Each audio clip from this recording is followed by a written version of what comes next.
The Long Beach International Karate Championships.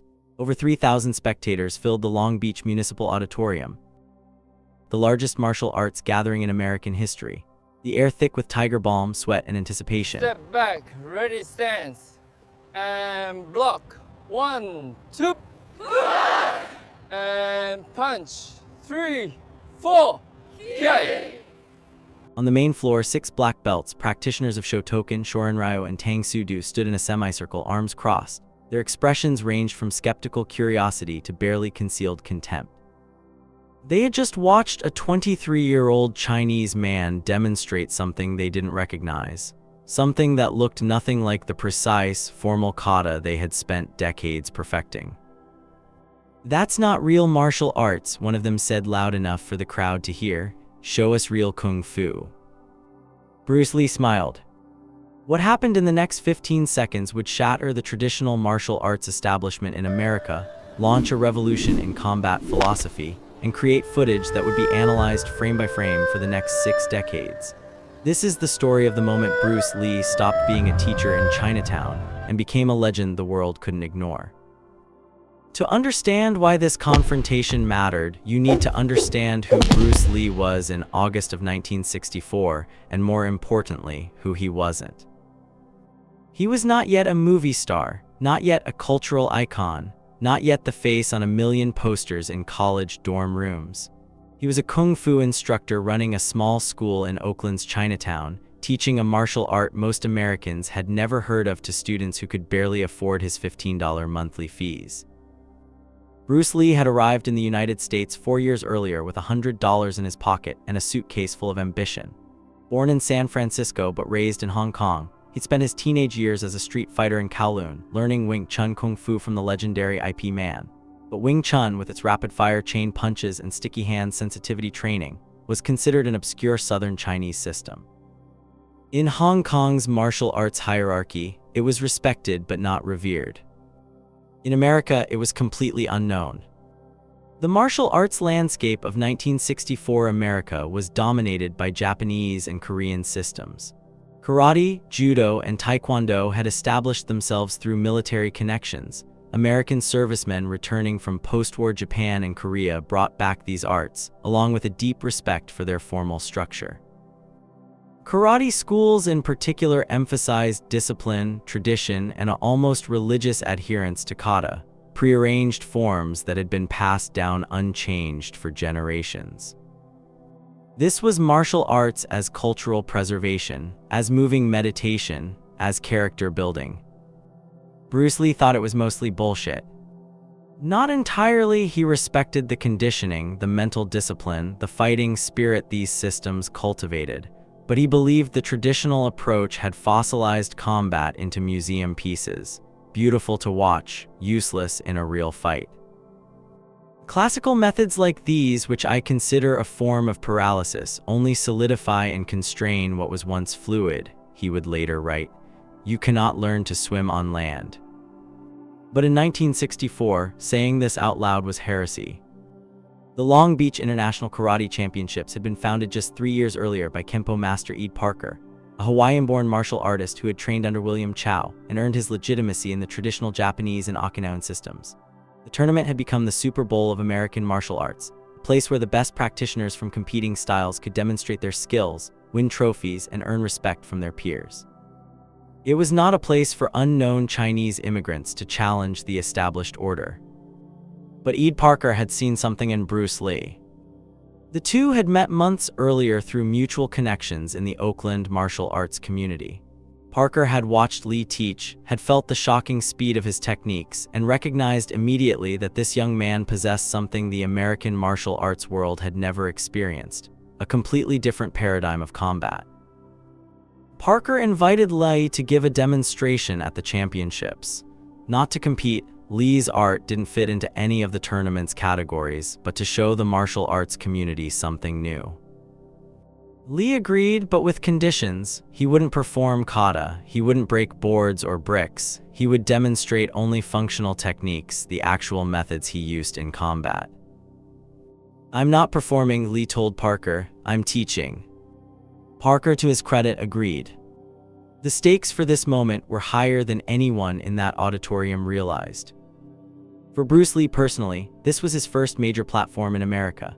If the martial arts establishment dismissed him, if they saw his kung fu as exotic but impractical, flashy but ineffective, he would remain a small-time instructor in Oakland teaching Chinese immigrants. His dream of opening his art to all students, of revolutionizing martial arts training, of bridging Eastern and Western fighting philosophies would die in that auditorium. If he succeeded, everything would change. But there was a deeper conflict at play, one that transcended Bruce Lee as an individual. The 6 black belts who challenged him represented the entire traditional martial arts power structure in America. They had spent decades earning their ranks through rigid hierarchies, formal tests, and adherence to ancient techniques. They had endured pain, sacrifice, and the authority of masters who demanded absolute obedience to tradition. And now this young Chinese man, who had no formal Dan ranking in any Japanese or Korean system, who showed no deference to the traditional teaching methods, who claimed that much of what they had learned was obsolete, was being given a platform at their championship. The question wasn't just, is Bruce Lee's kung fu effective? The question was, does tradition matter? If Bruce Lee could demonstrate combat effectiveness without the traditional path, without the years of kata repetition, without the belt rankings, without the formal ceremonies, then what was the value of everything these black belts had sacrificed for? This wasn't just a demonstration. It was a philosophical war for the soul of martial arts in America. And it was about to begin. The 6 black belts who formed that skeptical semicircle weren't random hecklers or disrespectful spectators. They were legitimate martial artists, practitioners who had earned their ranks through years of training under respected masters. Their challenge wasn't born from mere arrogance. It came from a place of genuine concern about the integrity of their arts. The most vocal among them was a Shotokan karate practitioner named Robert, a degree black belt who had trained for 17 years under a direct student of Jichin Funakoshi, the founder of modern karate. Robert had broken his knuckles on Makiwara striking posts, had endured kumite sessions that left him bruised for weeks, and had performed kankudai, the viewing the sky kata, so many times he could execute it perfectly while blindfolded. His credentials were unquestionable. His skepticism was understandable. He and the others had watched Bruce Lee's first demonstration segment with growing confusion. Lee had shown Kai Sao, the Wing Chun sensitivity drill where 2 practitioners maintain contact at the wrists, feeling for openings in their opponent's structure.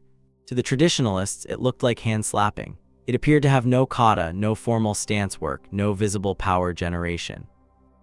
It looked to their trained eyes like theater. "This is not martial arts," one of them muttered. "This is dance." Another, a Tang Soo Do practitioner named Michael, put it more bluntly, "Show us how this works against real techniques." The challenge rippled through the auditorium. Traditional martial artists in the crowd nodded in agreement. They wanted to see Bruce Lee tested against their methodology, against the deep stances, the full power strikes, the techniques that had been refined through centuries of actual combat in Okinawa, mainland Japan, and Korea. Ed Parker, watching from the side of the demonstration area, felt the tension escalate. He looked at Bruce Lee, concerned that this might turn into a confrontation that would embarrass everyone involved. But Lee wasn't offended. He understood exactly what was happening. These men weren't attacking him personally, they were defending their investment. Every martial artist in that room had sacrificed years to reach their level. They had trusted their teachers, had believed in the traditional path, and had built their identities around the legitimacy of their systems. Bruce Lee's very existence challenged that legitimacy. If a 23-year-old with no Dan ranking and no formal kata could demonstrate superior combat effectiveness, what did that say about their journey? Lee had encountered this resistance before, in Oakland, in Seattle, in San Francisco's Chinatown.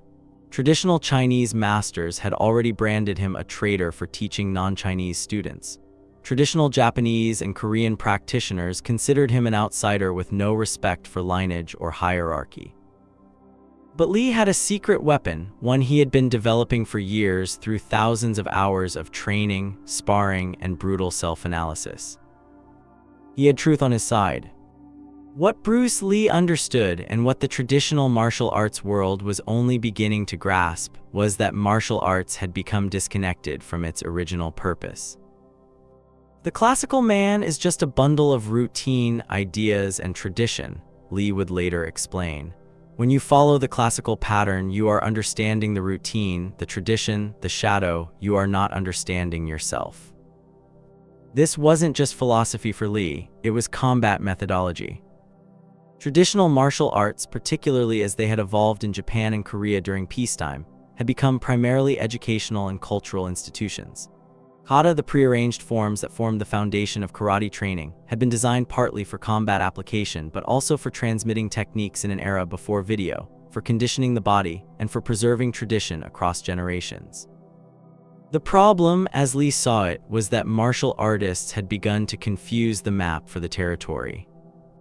They practiced kata with perfect form, achieving beautiful expressions of technique.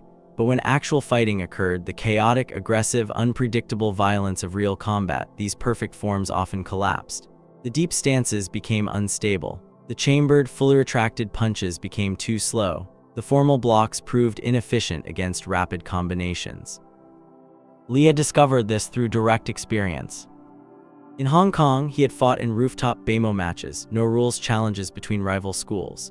He had fought street thugs in Kowloon who didn't bow before attacking, who didn't respect Muay distance, who grabbed and scratched and used any tactic to win. And when he had tried to apply Wing Chun techniques exactly as IP Man had taught them, he found they didn't always work as cleanly as they did in the training hall. So he had begun to modify them. He abandoned the traditional Wing Chun stance, feet close together, weight evenly distributed, because he found it lacked mobility. He adopted a side-facing stance borrowed from fencing, which reduced his target area and allowed for faster footwork. He questioned the Wing Chun principle of never extending the arm fully, experimenting with longer-range strikes that opponents couldn't anticipate.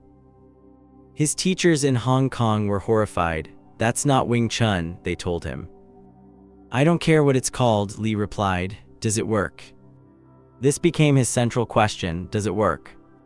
Not is it traditional, not is it aesthetically pleasing, not would my teacher approve. Simply, does it work in a real fight? This led him to study Western boxing, which traditional Asian martial artists dismissed as crude. But Lee noticed that professional boxers could throw punches with devastating speed and power, that their footwork allowed them to control distance better than most karate practitioners, and that their slipping and bobbing was often more efficient than formal karate blocks. He studied fencing, noticing how fencers managed measure and timing with scientific precision. He studied wrestling, recognizing that most real fights ended up in grappling range where striking techniques became useless. Absorb what is useful, reject what is useless, add what is specifically your own, Lee said. This would become his most famous quote, the foundational principle of Jeet Kune Do, the system he would eventually create. But in 1964, at the Long Beach tournament, he didn't call it Jeet Kune Do yet. He was still calling it modified Wing Chun, or sometimes just Kung Fu. And he was about to demonstrate why his modifications mattered. The technique that would define this demonstration, the technique that would create shockwaves through the martial arts world, was something Lee called the one-inch punch.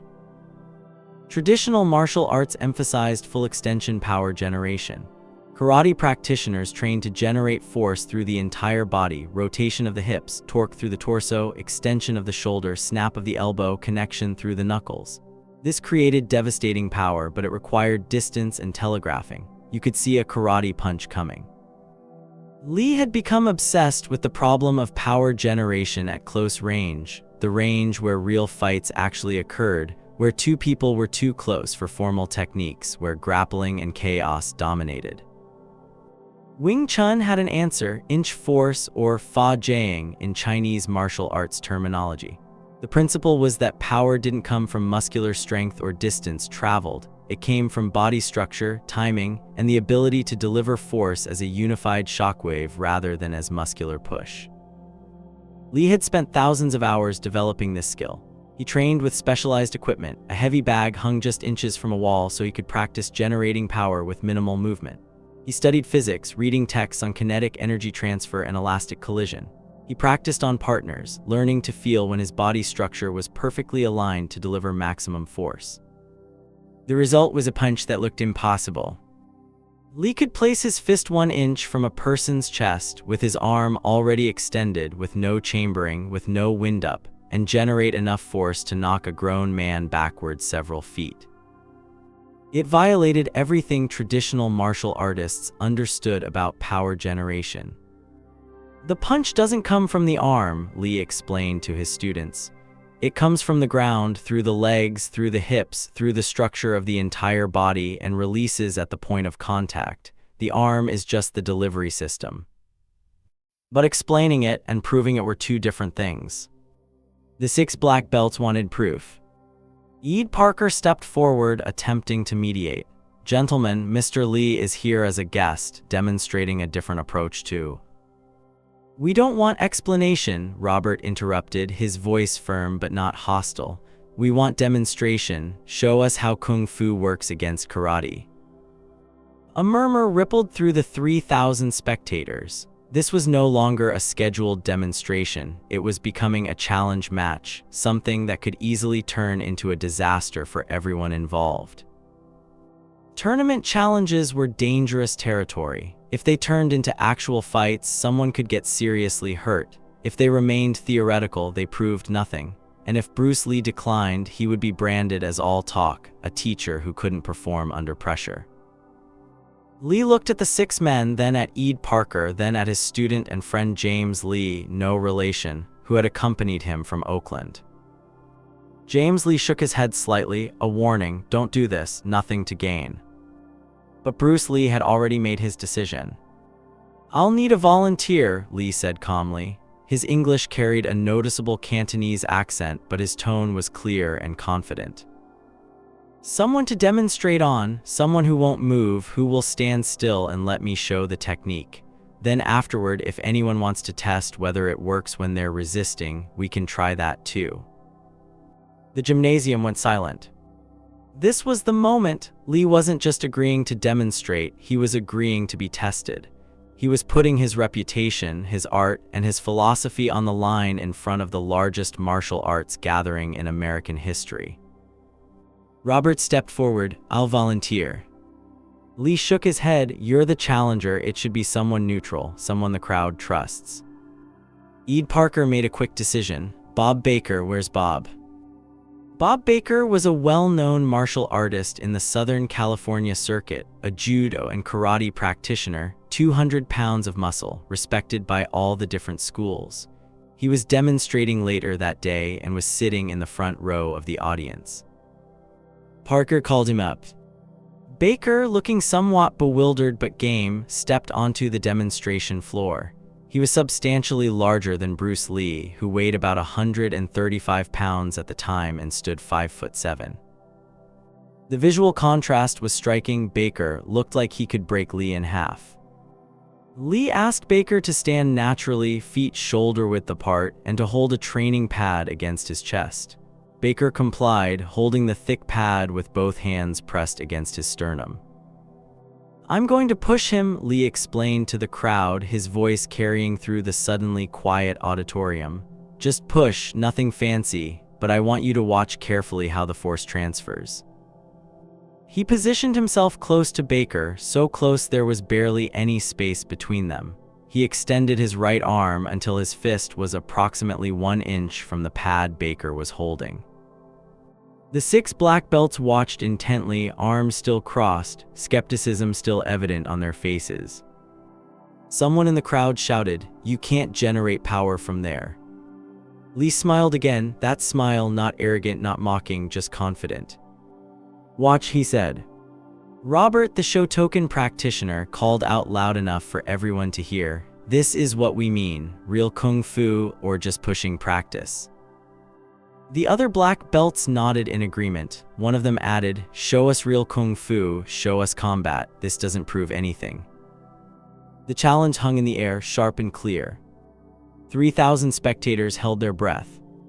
Bruce Lee didn't turn to face his challengers. He kept his eyes on Bob Baker, his fist still positioned 1 inch from the pad. Then, almost to himself, barely audible to anyone beyond the first few rows, he said something that would be remembered by everyone close enough to hear it. "This is real Kung Fu. Be it." And then he moved.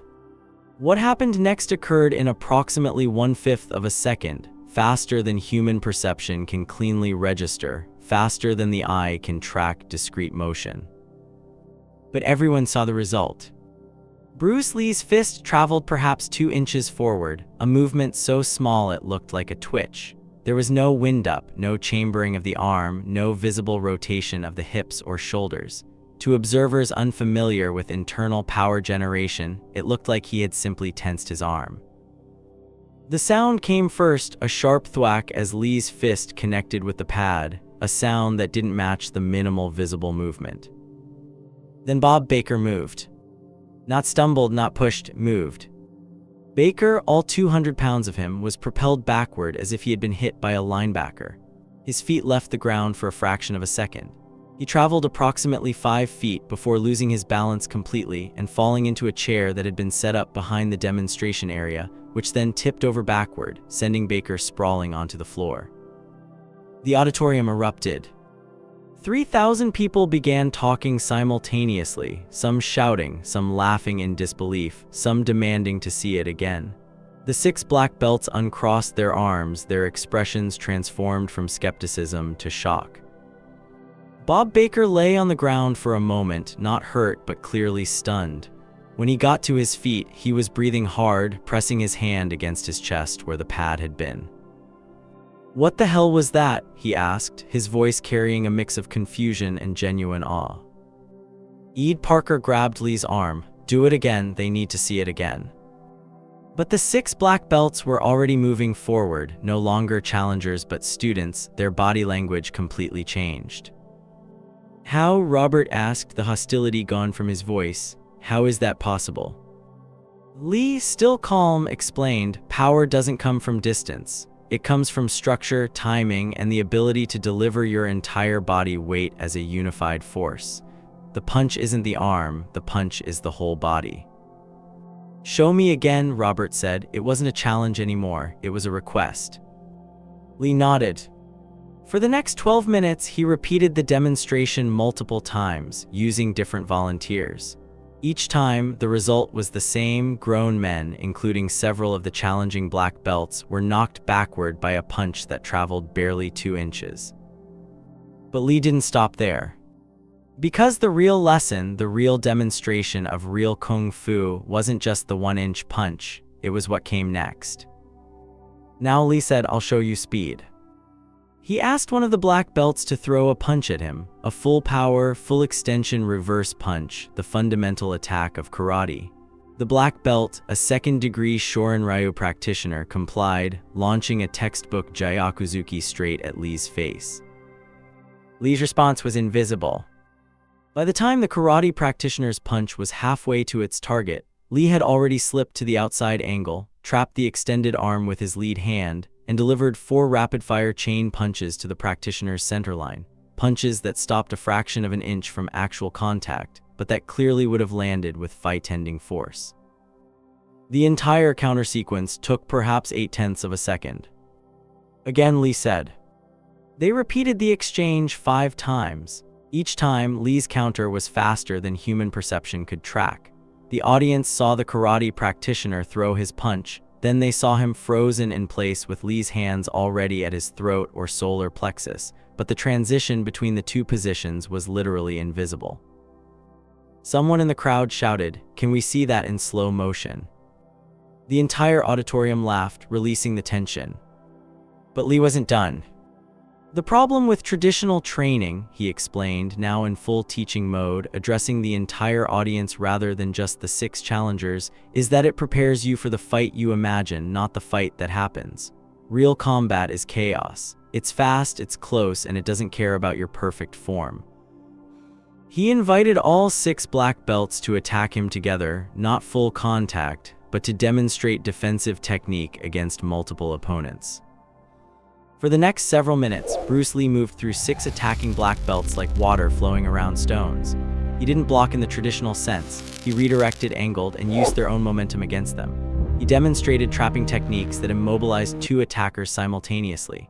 He showed footwork that kept all 6 opponents in his peripheral vision while never allowing himself to be cornered. It was a masterclass in functional martial arts.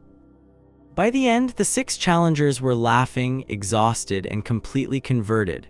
Robert, the Shotokan practitioner who had been most vocal in his skepticism, approached Lee and bowed, a formal, respectful bow that acknowledged not just skill but mastery. "I've been training for 17 years, Robert said, and you just showed me I've been training wrong." Lee shook his head. "Not wrong, you have strong foundation, but now you can build on it differently. Martial arts is not about replacing, it's about evolving." The Long Beach auditorium was chaos for the next hour. Martial artists from every style present mobbed Bruce Lee, asking questions, requesting demonstrations, and begging for information about where they could study with him. The 6 black belts who had challenged him became his most vocal advocates, telling everyone who would listen, "You need to see this. Everything we thought we knew is incomplete." Ed Parker, watching the scene unfold, realized he had just witnessed a turning point in American martial arts history. He pulled Lee aside during a brief break. "You need to teach," Parker said, "not just in Oakland, everywhere. This needs to spread." Lee, exhausted but energized, nodded. "I know, but the traditional schools won't accept it. They'll fight this." Parker smiled. "Let them fight. You just proved the future wins." But the most significant immediate impact came from someone Lee hadn't noticed in the crowd, a Hollywood hairstylist and martial arts enthusiast named Jay Sebring, who happened to be friends with a television producer named William Dozier. Sebring had filmed parts of Lee's demonstration on his personal 8mm camera, grainy, silent footage that captured just enough of the 1-inch punch and the speed demonstrations to be compelling. Within 3 weeks, that footage would land on William Dozier's desk. Within 6 months, Dozier would be developing a television series around Bruce Lee. That series would become The Green Hornet, and though it would only last 1 season, it would make Bruce Lee recognizable to millions of Americans who had never heard of Kung Fu. But that was still in the future. In the immediate aftermath of the Long Beach demonstration, Bruce Lee returned to Oakland, to his small school, to his struggling bank account, and his pregnant wife Linda. What he didn't know, what he couldn't have known, was that everything had just changed. The Long Beach demonstration created ripples that would expand into waves, eventually transforming martial arts culture around the world. We train not just the body, but the spirit. Like the light and shadow, they must be in perfect harmony. In the weeks following the tournament, dozens of traditional martial artists made the pilgrimage to Oakland to train with Bruce Lee. Among them was Chuck Norris, then a Tang Soo Do champion who would become one of Lee's closest friends and training partners. Through sparring with Lee, Norris would transform his own approach to martial arts, abandoning rigid forms in favor of functional technique. "Bruce destroyed everything I thought I knew about fighting," Norris later said, "and then he helped me rebuild it better." The demonstration forced the traditional martial arts establishment to confront uncomfortable questions. If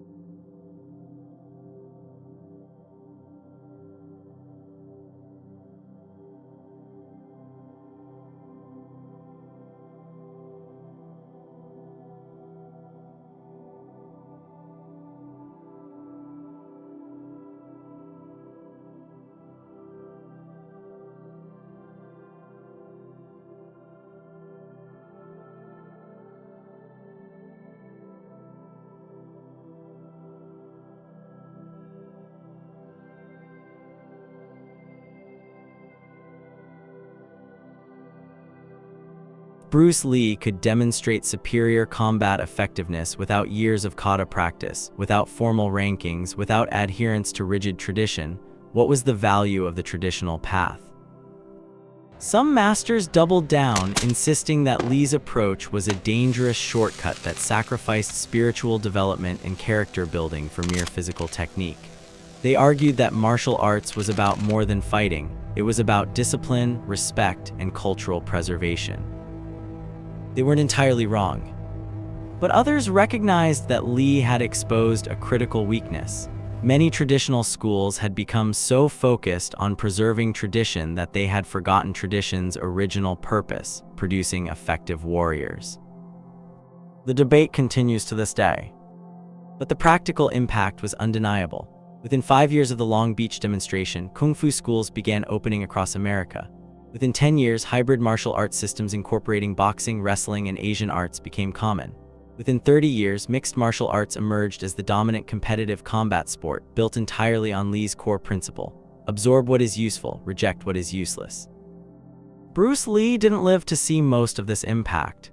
He died in 1973, just 9 years after the Long Beach demonstration, at the age of 32. But the seeds he planted that day in August 1964 grew into forests. The one-inch punch became iconic, replicated in demonstrations worldwide, analyzed by physicists studying kinetic energy transfer, and endlessly referenced in martial arts culture. But Lee himself was somewhat ambivalent about its fame. "The one-inch punch is not important," he later told students. "It's a party trick. What's important is understanding the principle behind it, that power comes from structure and unity, not from tension and muscle. Once you understand the principle, the specific technique doesn't matter." This was classic Bruce Lee. Even his most famous techniques he dismissed as secondary to the underlying concepts. The Long Beach demonstration also revealed something about Lee's teaching philosophy that would define his later work. He hadn't simply demonstrated technique, he had transformed skeptics into students. The 6 black belts who challenged him left as advocates because Lee hadn't humiliated them. He had respected their journey while showing them a new direction. "Before I learned martial arts, a punch was just a punch and a kick was just a kick," Lee famously said. "When I learned martial arts, a punch was no longer just a punch and a kick was no longer just a kick. Now I understand martial arts, and a punch is just a punch and a kick is just a kick." This progression from simplicity to complexity back to simplicity was what Lee offered that day in Long Beach. He showed traditional martial artists that their complex systems could be distilled back into functional simplicity without losing effectiveness. In fact, simplicity was effectiveness. What can we learn from this moment? What universal principle transcends martial arts and applies to our own lives? The lesson isn't about fighting, it's about truth versus tradition. The 6 black belts who challenged Bruce Lee that day were defending an investment, years of training, sacrifice, and belief in a system that had promised them mastery. When Lee demonstrated superior effectiveness through a different path, he didn't just threaten their techniques, he threatened their identity. This is the trap of expertise. The more we invest in a particular approach, whether it's a martial art, a business methodology, a scientific paradigm, or a personal belief system, the more psychologically committed we become to defending that approach, even in the face of evidence that it may be incomplete or flawed. Bruce Lee's revolution wasn't about Kung Fu versus karate. It was about functionality versus tradition, about empirical testing versus inherited wisdom, about evolution versus preservation. "Empty your mind," Lee said in his most famous quote. "Be formless, shapeless like water. You put water into a cup, it becomes the cup. You put water into a bottle, it becomes the bottle. You put it in a teapot, it becomes the teapot. Now water can flow or it can crash. Be water, my friend." This wasn't mystical philosophy, it was practical methodology. Water adapts to whatever container holds it, whatever obstacle blocks it. It doesn't insist on a particular shape because it was traditionally shaped that way. It finds what works in the present moment. The 6 black belts arrived at Long Beach with rigid containers: karate's container, Tang Soo Do's container, Shorin Ryo's container. Lee showed them that effectiveness comes not from the perfection of the container, but from the ability to adapt beyond it. This principle applies far beyond martial arts. How many of us cling to methods, beliefs, or approaches simply because we've invested years into them? How often do we defend a tradition not because it's effective, but because abandoning it would mean admitting we've been on the wrong path? Lee's answer was radical: there is no wrong path, there is only learning. Mistakes are always forgivable if one has the courage to admit them, he said. The key to immortality is first living a life worth remembering. The 6 black belts demonstrated that courage. They came to challenge, discovered they were wrong, and had the integrity to admit it immediately. They didn't retreat into defensiveness or rationalization. They adapted. That's the real lesson. Not the 1-inch punch, not the speed, not the technique. The lesson is this: truth is more important than ego. When you encounter evidence that your current approach is incomplete, whether in combat, business, relationships, or personal growth, you face a choice. You can defend your investment, protecting your identity by dismissing the evidence. Or you can adapt, absorbing what is useful and evolving beyond your current limitations. Bruce Lee chose evolution. The 6 black belts, to their credit, made the same choice. Most people never do. I am learning to understand rather than immediately judge or to be judged, Lee wrote. I cannot blindly follow the crowd and accept their approach. I will not allow myself to indulge in the usual manipulating game of role creation. Fortunately for me, my self-knowledge has transcended that, and I have come to understand that life is best to be lived and not to be conceptualized. Life is best to be lived, not conceptualized, not preserved in perfect kata, not defended against evolution. Lived. This is what 15 Seconds in Long Beach, California taught the martial arts world in 1964. And this is what it can still teach us today. A 23-year-old Chinese immigrant faced 6 black belts and 3,000 spectators, armed with nothing but a controversial idea that truth matters more than tradition. In 15 seconds, he launched a punch that traveled 2 inches and created a revolution. Bruce Lee lived only 9 more years after that moment, but the principle he demonstrated, that effectiveness is discovered through empirical testing rather than inherited from the past, became the foundation for modern martial arts, modern combat training, and modern athletic coaching across all sports. The footage of the 1-inch punch, grainy and silent, has been viewed by hundreds of millions of people worldwide. But far more people have absorbed Lee's underlying philosophy without even realizing its source. Every mixed martial artist who cross-trains in multiple disciplines is practicing Lee's principle. Every athlete who questions traditional coaching methods is following Lee's path. Every person who chooses functionality over tradition, who tests beliefs against evidence, who adapts rather than defends, they are all spiritual descendants of that moment in Long Beach. The 6 black belts went on to distinguished careers in martial arts. Several opened their own schools, teaching hybrid systems that incorporated what they learned from Bruce Lee. They never forgot what 15 seconds taught them, that wisdom can come from unexpected sources, that tradition serves us only when we remember its purpose, and that true mastery means never stopping learning.